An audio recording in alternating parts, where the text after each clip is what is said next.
자, 오늘 함께해 주실 분들을 소개해 드리겠습니다. 이수정 경기대학교 범죄심리학과 교수, 하재근 문화평론가, 이인철 변호사, 최단비 변호사, 그리고 김기혁 아나운서 이렇게 5분과 함께합니다. 어서 오십시오. 안녕하세요. 예, 여러분과 함께하는 뉴스파이터 첫 번째 얘기부터 풀어보겠습니다. 어제 고유정의 10차 공판이 있었습니다. 김기혁 아나운서. 네, 어제 오후 2시부터 제주지법에서는 이 고유정의 10차 공판이 있었습니다. 그런데 이번 재판에서 검찰은 이 고유정이 의붓아들을 계획적으로 살해를 했다는 정황 증거를 제시했습니다. 네. 그 정황 증거가 바로 녹음 파일이었는데요. 어허. 이 공개된 녹음 내역에서는 고유정이 의붓아들이 사망하기 일주일 전, 그러니까 사망한 시점이 지난해 3월 2일인데 네. 일주일 전이라면 2019년 2월 22일이 되겠습니다. 네. 이때 현 남편과 싸우다가 네. 내가 저 아이를, 그러니까 의붓아들을 땡땡 해버릴까. 네. 그러니까 살해를 어떤 의미하는 말을 내뱉었다고 합니다. 이거는요, 저희가 고심했어요. 뉴스파이터 제작진이. 이거는 방송에서는 적합하지 않지만 이거는 혐의를 밝히는 이 용어이기 때문에 직접적인 워딩을 밝혀야 되겠어요. 뭐냐면 고유정이 그랬다는 거예요. 남편과 싸우는 도중이었어요. 뭔가 외마디 비명을 2번 지르더니 내가 쟤를 죽여버릴까? 라고 한 녹음 내역을 어제 재판정에서 검찰 측이 공개를 한 겁니다. 최단비 변호사님, 이 발언 검찰은 상당히 유의미하게 보고 있는가요? 어떻습니까? 네, 이 발언을 검찰이 유의미하게 보고 있는 이유는 바로 이 고유정이 검색을 한 하나의 사건 때문입니다. 고유정이 해당 발언을 하기 1시간 전에 어떤 사건을 검색을 했는데요. 사건은 뭐 검색을 할 수 있지. 근데 의미가 있는 것이 바로 이 사건이 4년 전에 발생했던 사건이기 때문입니다. 이 사건의 내용을 보면은요. 네.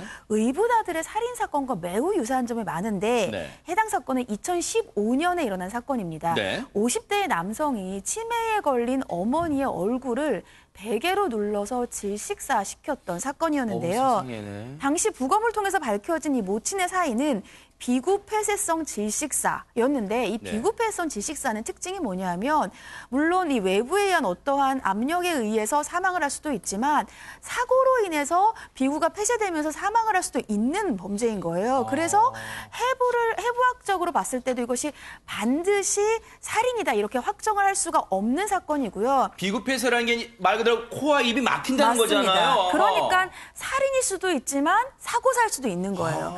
그래서 그 당시에도 범인이 자백을 했기 때문에 이것이 살인이다라고 확정이 된 것이고요. 당시 부검에서도 베개로 노인과 어린이의 얼굴을 눌러서 질식시키면 흔적이 남지 않는다. 이러한 부검서가 있었다는 겁니다. 그러니까 이러한 사건, 또 4년 전 사건을 검색했던 것을 보고 검찰은 이 발언과 연관지어서 의미가 있다 이렇게 보고 있는 겁니다. 그러네요. 당시에는 범인의 자백이 없었다면 그 사건도 정말 범인을 못 밝힐 수 있었던 그런 사건이었다. 그런 생각이 듭니다. 어제 10차 공판에서 고유정이 했던 말, 내가 쟤 죽여버릴까? 이 발언, 이 얘기를 듣고 현 남편은요, 어떤 심정이었을까요? 한번 들어보시고 이어가 보도록 하겠습니다. 근데 아무리 자신의 배로 낳은 아이가 아니긴 하지만 어쨌든 아이가 죽은 상황에서 어떻게 그렇게 침착하고 냉정하게 그렇게 본인의 모친과 그렇게 통화를 할 수 있을지 저는 그런 상황들을 보면서 굉장히 무서웠어요. 너무나 상반된 모습이잖아요. 저 앞에서는 그렇게 거짓 눈물을 흘리고 같이 슬퍼하고 마치 정말 힘든 것처럼 보이고 있는데 본인의 엄마랑 통화할 때는 뭐 우리 아이가 아니다. 너무너무 기가 차지 않습니까? 그런데 어제 재판정에서는요, 하재근 평론가님, 저 내용 말고 다른 녹취록이 다 공개가 됐다면서요? 예, 그러니까 의붓 아들에 대해서 고유정이 굉장히 냉담한 태도를 보였다는 이제 녹취록이 나왔는데 그 당시에 의붓 아들이 사망한 다음에 고유정의 친모, 네. 그러니까 고유정의 친모하고 고유정의 의붓 아들하고는 피 한 방울 안 섞인 남이잖아요. 그러네요. 근데 고유정의 친모조차도 남인데도 의붓 아들이 죽었다고 하니까 당연히 인지상정으로 슬퍼하는 기색을 보였다는 거죠. 네. 그런데 그러자 고유정이 거기에 대해서 아주 단호하게 네. 그러지 마, 우리 아기 아니니까 라고 딱 끊었다는 거예요.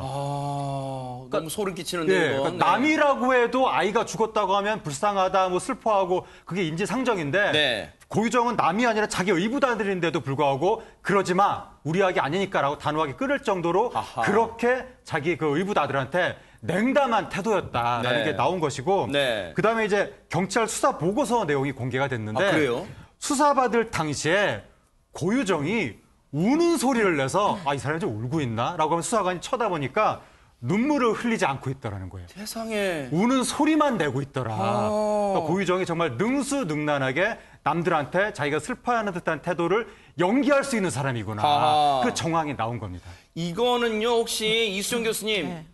뭔가 고유정이 의붓아들조차도 살해했다는 결정적 증거는 될 수 있나요? 어떻습니까? 글쎄 이거를 결정적 증거다 이렇게 얘기하기는 좀 어려운 것 같습니다. 어쨌든 직접 증거는 아니니까요. 네. 그런데 문제는 정황적으로 봤을 때 이게 사실은 당시에 이제 일어난 의문의 죽음과 앞뒤 사건이다 보니까 굉장히 이제 정황적으로는 의미 있는 그런 이제 진술들이다, 증거들이다 이렇게 볼 수가 있고요. 아하. 어차피 아동학대 치사 사건 같은 경우에 현행범으로 가해자들이 체포되긴 무지하게 어렵습니다. 그래요? 아이들이 이제 워낙이 뭐 힘이 없고 이러다 보니까 네.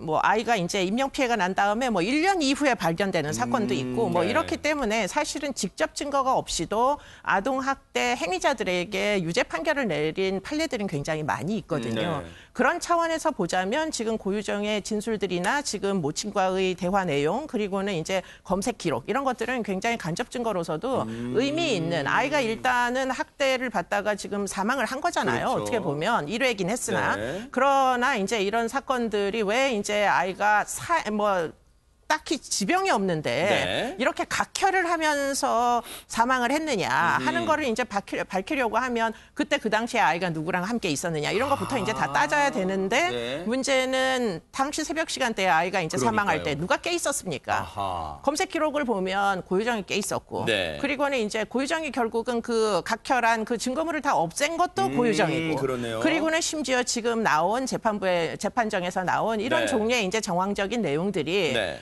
2명밖에 없었어요. 아하. 가해 행위를 할 수 있는 그러네요, 사람이 진짜. 네. 아빠 아니면 엄마인데 네. 그 아빠는 자고 있고 엄마는 네. 지금 깨가지고 이런 종류의 검색을 하면서 일주일 전에도 뭐 상당 부분 연관성이 있을 법한 검색을 하고 그리고는 심지어는 이제 뭐 친부 아이의 네. 이제 친부와 그리고는 이제 모친과 대화를 나눈 기록 이런 것들이 사실은 굉장히 중요한 정황적인 증거다 이렇게 볼 수 있는 거죠. 그렇군요. 그런데 이인철 변호사님 늘 궁금증이 드는 대목이었어요. 왜 그럼 고유정은 의붓아들에게 이런 분노와 적개심을 가지고 있었을까요?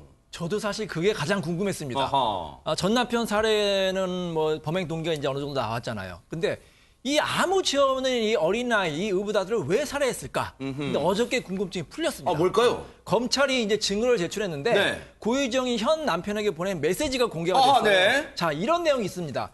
2cm도 안 되는 형체가 어떤 여자의 배에 왔다 갔다 했다. 상실감이 크다. 당신 입장에서 당신 아들이 사라지는 기분과 같은 거야. 그럼 와 닿을까? 이 고유정 씨가 유산을 했었거든요.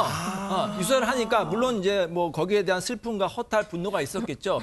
근데 아마 뭐 제 추측으로는 현 남편으로부터 본인 생각, 고유정 생각에 충분히 위로를 받지 못했다. 이렇게 생각을 하는 것 같아요. 그리고 그 원인을 남편 탓을 하는 겁니다. 네. 당신 때문에 유산이 됐다. 그렇게 내가 이렇게 힘들다. 그래서 아마 이런 말을 했잖아요. 전처와 낳은 사이의 아이는 지키고 너와 나 사이의 아이는 너 자신할 생각도 없었겠지. 소름 그러니까 끼치네요. 일종의 복수심인 아하. 거죠. 현 남편에 대한 복수심 때문에 네. 이 아무런 죄 없는 의붓아들을 살해했으니 이거 얼마나 끔찍한 범죄입니까? 그런 얘기를 들으니까 더 오싹해지는데 그런데요. 뉴스파이터 제작진이 들어본 현 남편 얘기로는요. 고유정의 진짜 범행 동기 분노와 적개심이 유산 때문이 아니란 얘기를 들려주고 있습니다. 그 얘기 들어보시고 이어가 보도록 하겠습니다. 포커스가 지금 전부 다 지금 뭐 유산 때문에 그렇다 그런 말들이 많은데 그거는 이제 그 이유 중에 저는 하나라고 생각을 하고요. 정확하게 어제 제가 짐작했던 사실이 나온 게 뭐냐면 고유정과 고유정 모친이 통화한 내용 중에 이런 게 있어요. 우리 아기가 사망하고 나서 드디어 자기와 저와 자기가 가족이 됐다. 이런 녹취가 공개가 됐었거든요. 우리 아기나 전 남편분 같은 경우는 자신이 꿈꾸는 세상에서 걸림돌이었던 거예요. 그렇다면 현 남편 주장대로라면 이수정 교수님, 이 유산조차도 자신의 분노, 적개심을 합리화하는 수단인가요? 어떻습니까?